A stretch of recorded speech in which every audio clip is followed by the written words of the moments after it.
Hello. Hi. Oh my gosh.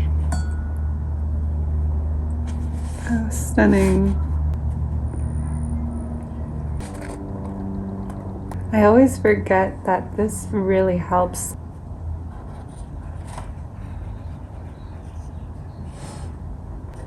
I love the way this pencil feels on this paper. Very, very, very, very, very satisfying. I didn't have an idea when I put this little contraption over there and put this little contraption over here and gave myself this little contraption. I didn't have an idea. I was just thinking that it would be nice because I haven't opened her, and I made her, by the way. If you are unaware, I have this thing for impulsively self-publishing books. Generally, I have this thing with impulsively creating things, the full range of things. Impulsively creating with as little thought between the execution and the creation as possible. That honestly feels accurate to describe what my world is, what my creative world is. And this one wasn't impulsive. This was thought through. I just wanted to open her. I just wanted to experience what it is for myself. Because I love it. Oh my gosh. Oh my gosh. I just love to draw.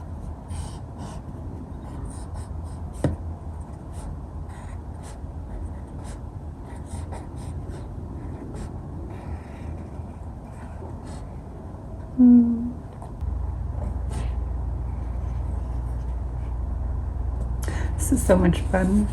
Just letting go of ideas of what things need to be and allowing for them to happen. I feel like that's where the most magic happens when it comes to creativity and just living. When you have a creative brain that will not stop, if you block the floodgates, so it's important to keep them open. It's important to find the ways, and that's, I think, why I create the things that I do. Half of it is just me allowing for the creation to come through, whatever it is. But I also like to create things that help me spark it back when it happens to get blocked. So that's what they exist for. I feel like it's this interesting thing when you create things that come from an authentic, true place in the soul.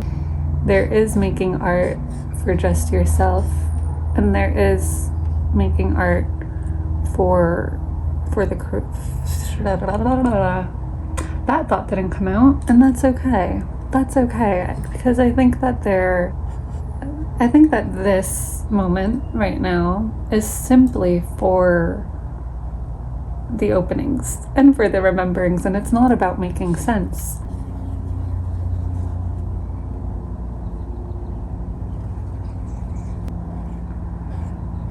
There is something to allowing for things to be imperfect.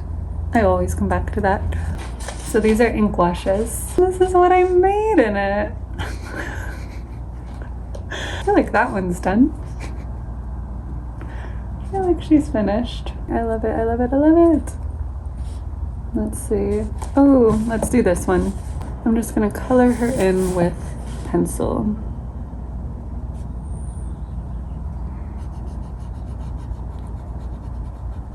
Oh my gosh. The sparks. Do you see the sparks? Okay, if you read a story, one of the stories in here, where I'm in the other dimension talking to my mom, and there are flurries of gold and silver iridescent sparks and stardusty swirls that depict the joy that I feel. And that's what I feel in this moment.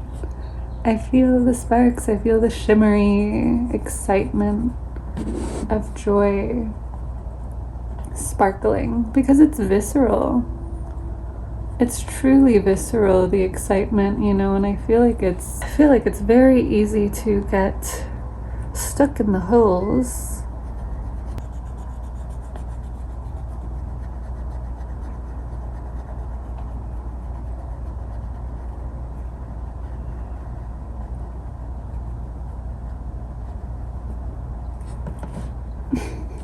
Truly, this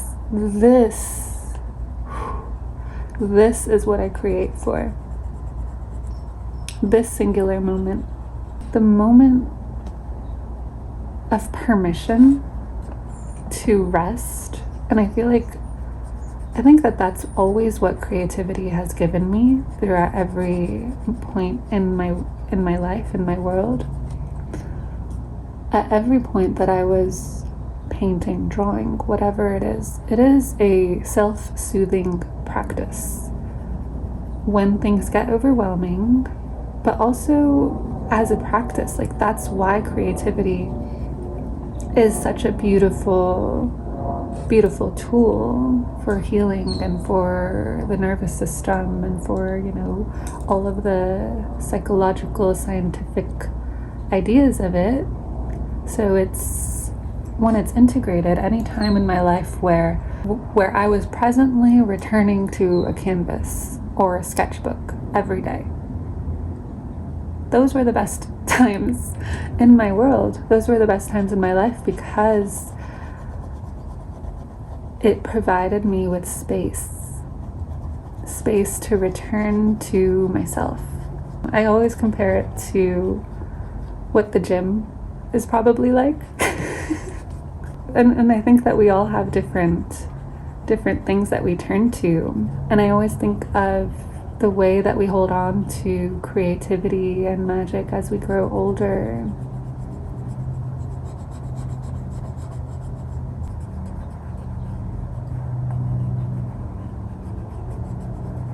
You know, like some of us, we put on the adult hats and we put down the kid hat and we're like, goodbye. Goodbye, being a child. But the thing is, it's not being a child, it's being connected. It's being rooted. It's remembering. That's what it feels like for me. There's so many things to do that will help, you know, that will help you soothe, that will help you calm, that will help you whatever. There's noise, you know, there's a lot of noise with this stuff.